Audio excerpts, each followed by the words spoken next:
Oke, kita mulai ya. Selamat malam semuanya. Selamat malam. Ya, kita lanjut pertemuan ke-10 ini membahas tentang bahasa keirafan. Nah, di sini di dalam PPS kita ya. Jadi diharapkan kalian mampu menggunakan dan juga menerapkan bahasa query formal dan juga terapan. Nah, ada bahasa query formal yang pertama yaitu struktur query yang sampai sekian. Mungkin yang pertama ada DML atau DDL, yang dimana DDL ini nanti untuk membuat database, yang membuat table. Kemudian nanti untuk yang DML kita bisa nanti memasukkan data, ya, atau menginsert data. Kemudian yang kedua dia bisa menghapus, kemudian menampilkan dan juga update, ya. Ya, jadi kita masuk dalam materi pertemuan ke-10.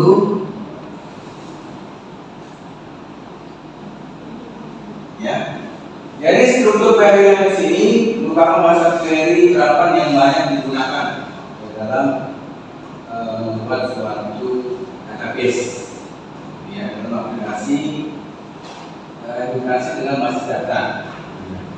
Nah, yang pertama tadi, ya, adalah DDL. Bagaimana query ini digunakan untuk mendefinisikan atau struktur, ya, atau skema basis data. Ya, baik tadi membuat database, kemudian membuat table, ya. Lalu yang kedua ada data manipulation language atau DML.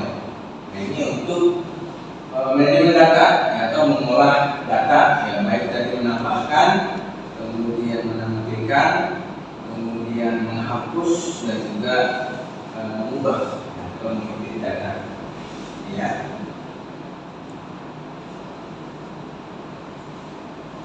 Nah, ini kalau kita kelompokkan dalam statement SQL, untuk yang DDL tadi ya, create database, ya, kemudian create table, ya, lalu create index, lalu create view, misalnya juga ada alter table. Jadi untuk misalnya mengubah nama field, ya, atau misalnya menghapus field, ya.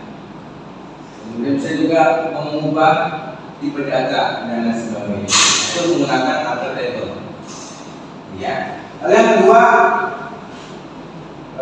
DML tadi ya, insert, kemudian select, update dan delete, ya. Oke. Nah, ini dalam untuk yang create, misalnya membuat suatu database. Untuk sintaknya adalah create database. Nama database-nya apa? Saya buat database dengan nama kampus, berarti create database kampus, ya. Lalu untuk membuat tabel, create table, lalu nama tabelnya apa?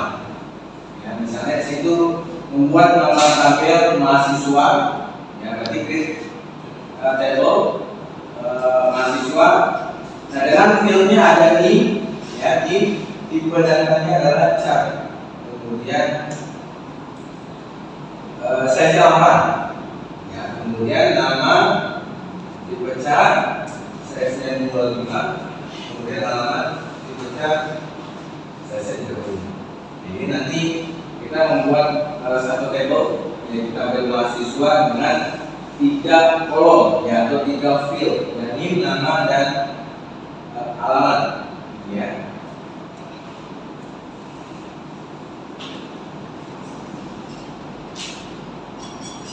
Nah, itu tadi untuk membuat, ya, atau menciptakan database.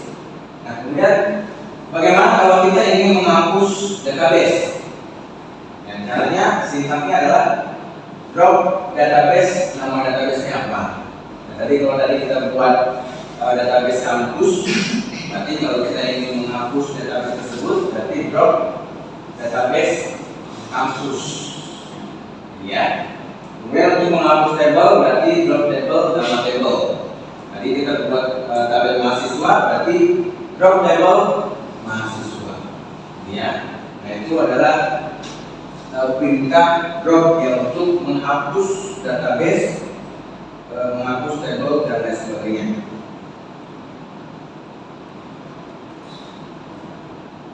Nah, kemudian dalam perintah DML atau Data Manipulation Language, yang pertama adalah insert. Ya. Singkatnya adalah insert into. Nah, ingat ya, rumusnya atau formulanya insert into nama tabel. Ya, karena kita ingin masukkan nama tabel data pada tabel mahasiswa, berarti insert into mahasiswa. Insert itu mahasiswa, kemudian kita jabarkan di sini kolom-kolom yang ada di tabel mahasiswa.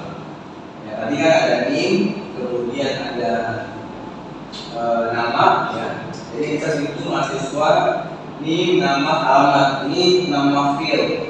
Ya, kemudian ketika kita sudah jabarkan nama fieldnya, lalu values. Ya. Nah, biasakan nama kolom ini ya disesuaikan dengan values-nya. Ya, karena di sini dia awalnya NIM, berarti yang pertama values-nya adalah NIM. Ya, lalu koma, baru nama, lalu alamat. Gitu ya. Jangan dibalik, gitu ya.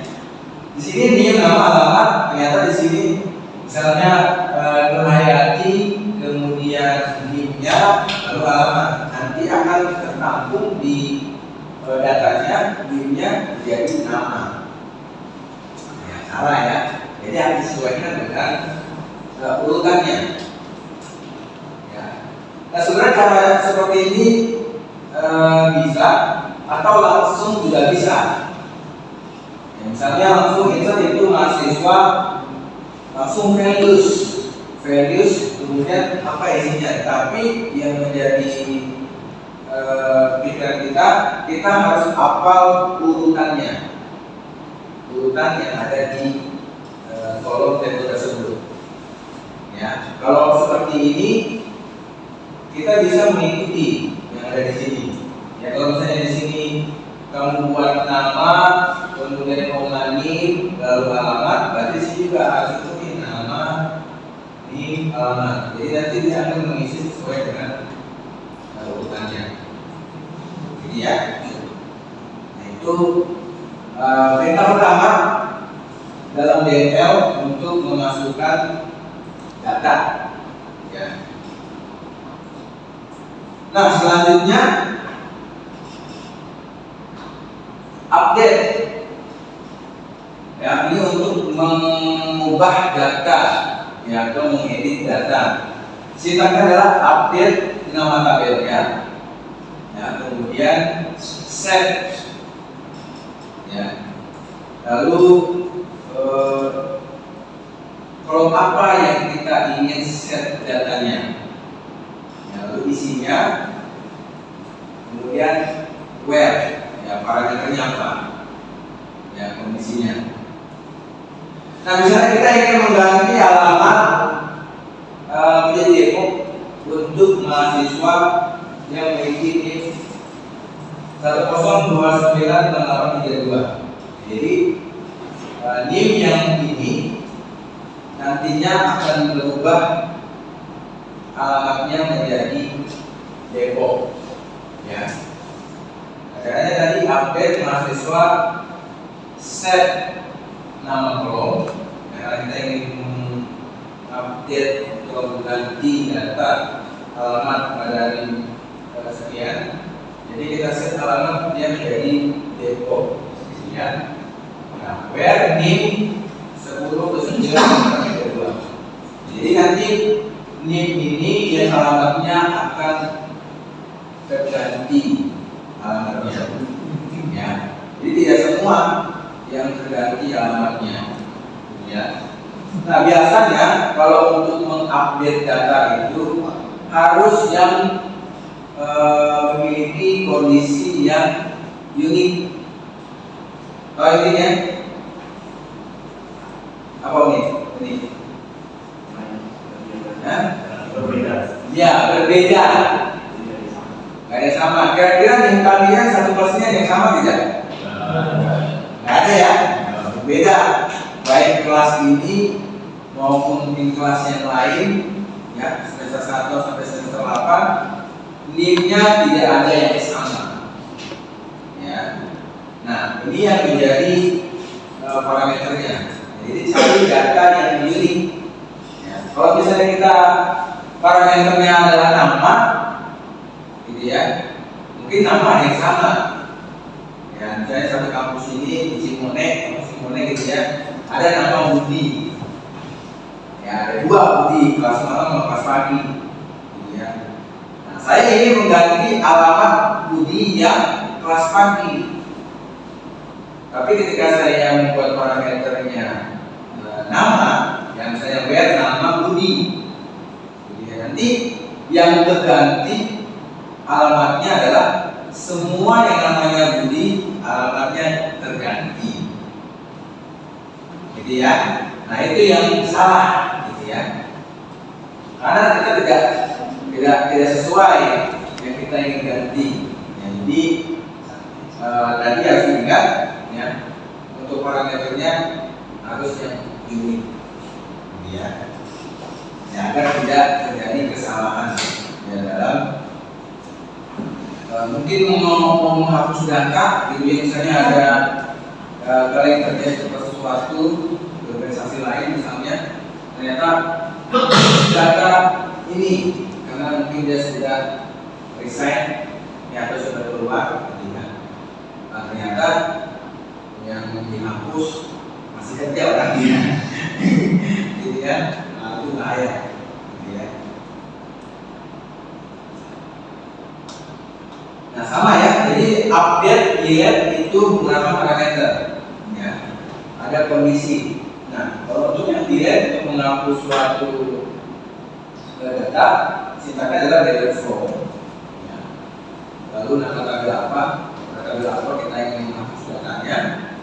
Nah, misalnya itu kita ingin menghapus data pada tabel mahasiswa, berarti data from mahasiswa where ya, where kondisi ya, di mana yang menjadi parameternya adalah NIM. Ya, berarti kita ingin menghapus mahasiswa yang NIM-nya 2119802. Ya. Di direktur mahasiswa where NIM 2119802. Jadi ya, jadi harus data yang unik. Ya, kalau kita ingin menghapus Budi pakai parameternya nama, gitu ya. Nanti semua yang namanya Budi hapus, gitu ya. Salah ya. Nah, ini yang harus kalian ingat. Ya, misalnya kalau kalian bekerja mungkin bagian database administrator, nah ini yang harus kalian pahami formulanya, ya, sintaknya.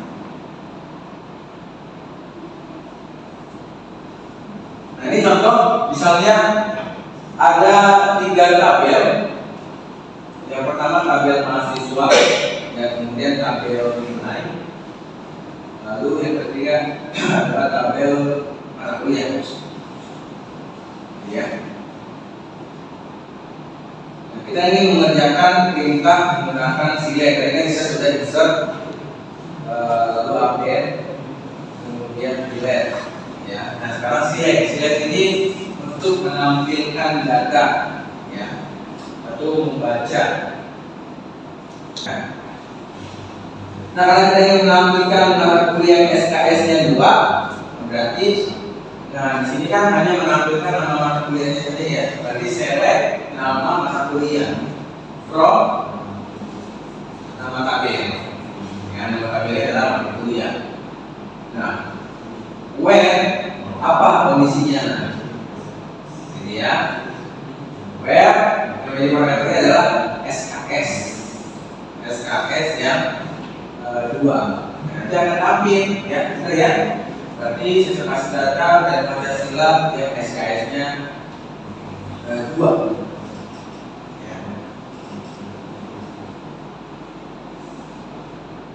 Kalau misalnya ingin menampilkan mata kuliah yang SKS-nya 3, Seperti apa? Ada bisa? Nah, silakan.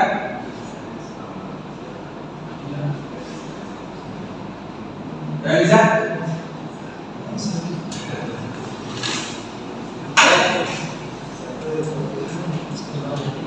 Enggak usah maju, ngomong aja. Siapa angkat tangan? Dengan suara lantang. Ya. Sales nama mata kuliah dari from satu mata kuliah SKS kan juga. Ya, gitu ya. Saya nama mata kuliah, mata kuliah SKS 3. Iya benar ya. Nah, ini mata kuliah yang SKS-nya 3, nah, tampil. Ya, kalau kita lihat yang SKS-nya 3 itu informasi manajemen. Ya. Oke, selanjutnya adalah ini pada tabel nilai. Ya. Jadi kita ini menampilkan data nilai, ya. Jadi data nilai mahasiswa yang nilai tengah ya, nilai tengah lebih besar sama dengan 60 atau nilai finalnya lebih besar 75. Ya, ditanya tadi ya, cewek. Kalau bintang form berarti semua yang ada film yang ada di tabel nilai yang tampil. Ya, kalau kita lihat di sini ada 4 ya. Ada 4 kolom, NIM, pada mata kuliah, kemudian MIN, lalu final, dan final. Nah, tadi kita ingin menampilkan nilai tengahnya lebih besar sama dengan 60, ya, atau nilai finalnya lebih besar 75. Tadi saya berikan form, karena kita ingin menampilkan semua kolomnya, tadi menggunakan bintang. Ini dari tabel nilai. Nah, where, ya. Kalau misalnya kita ingin menampilkan semua data yang ada di tabel nilai, bagaimana? Bisa? Semua. Nah ini kan ada berapa rekod nih? 1, 2, 3, 4, 5, 6. Ada 6 baris. Untuk menampilkan semuanya bagaimana? Gimana? Kita tahu?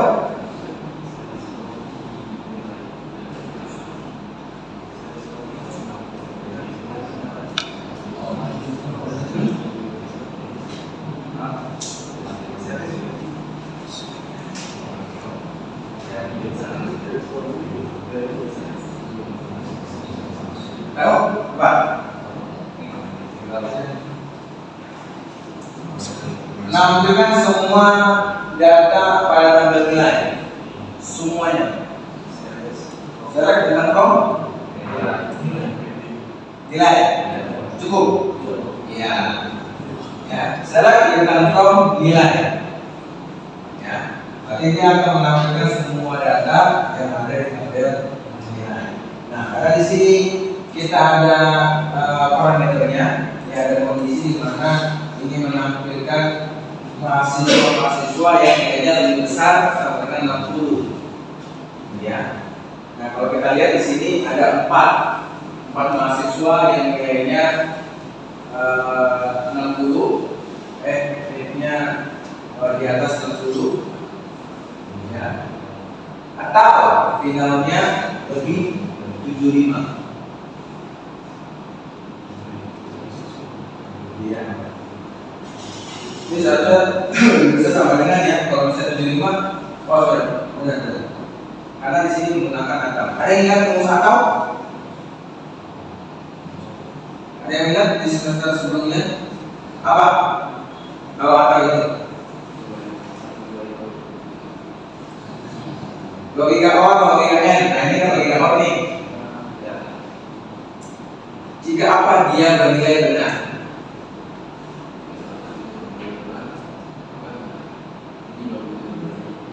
Ya, jika salah satu benar, maka true hasilnya. Ya. Nah, kalau kita lihat di sini ada yang false enggak? Ada. Yang mana? Nah, yang 75 ini ya. 75 ini false, tapi ini true. Kenapa dia true? Karena dia ada sama dengan. Ya, ini true, ini false. Karena dia benar, maka dia tampil. Gitu ya. Jadi kalau dia benar, maka tampil. Gitu ya. Jadi kalau misalnya ini pakai menggunakan logika N, ini tidak tampil. Ya. Kalau logika N, bagaimana?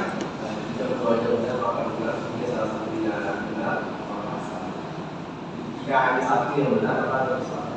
Ya, gitu ya. Kesimpulannya, jika salah satu salah atau false, hasilnya false. Gitu ya.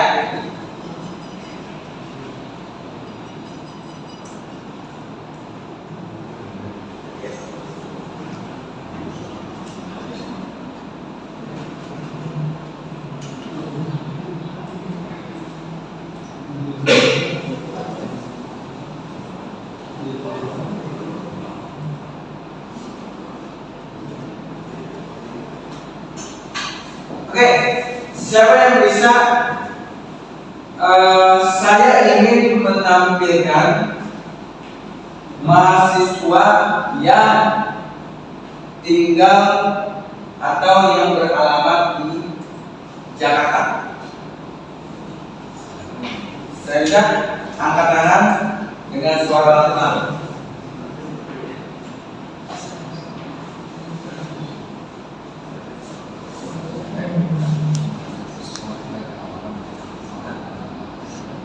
Karena suaranya jangan kalau salah orang lain.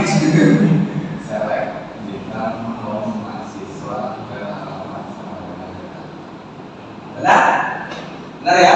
Jadi select bintang from mahasiswa where alamat sama dengan Jakarta. Ya, nanti akan tampil mahasiswa yang alamat di Jakarta.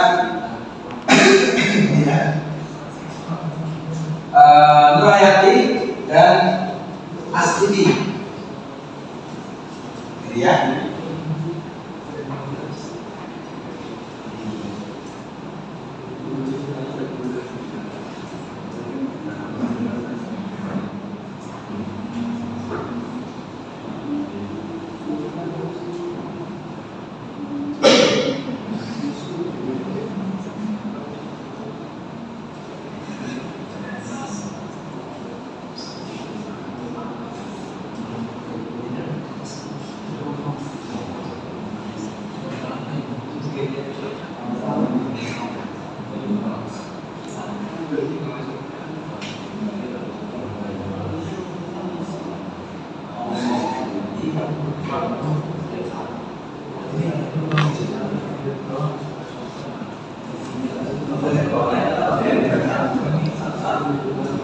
Oke, saya ingin menampilkan NIM dan final, ya, dengan parameternya nilai finalnya di atas 50, lebih besar sama dengan 50. Ya, ini ditampilkan hanya NIM dan nilai final. Ya, dan yang ditampilkan mahasiswa yang nilainya di atas 50. Sudah bisa? Hanya dua kolom ya. Sudah bisa sekarang?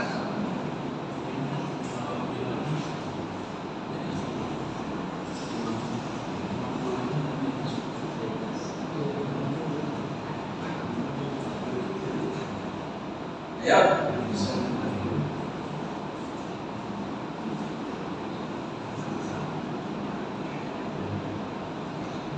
Baca.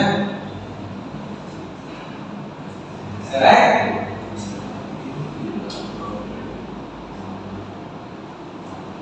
Yang di belakang. Apa? Yang dilakukan hanya NIM final. Ya, NIM dan final saja, 2 kolom. Ya, kemudian ini menampilkan mahasiswa yang nilainya lebih besar sampai dengan 50.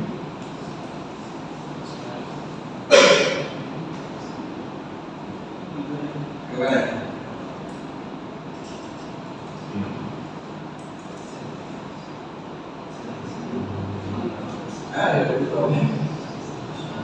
Ayo, gak usah malu. Salah dengan lain.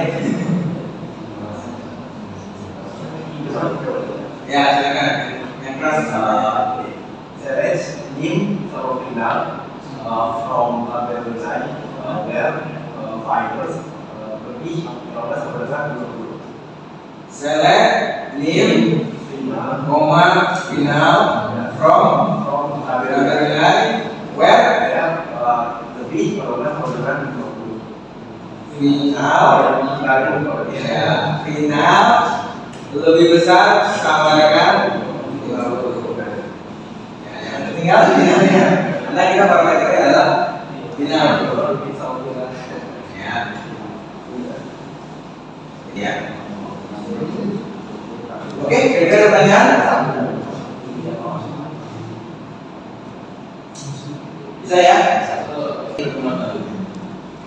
Oke, kalau tidak ada mungkin untuk saat ini sudah cukup ya hari ini tentang DDL dan DDL. Ya. Kita akan lanjut ke pertemuan selanjutnya. Saya akhiri, terima kasih. Saya akhiri selamat malam.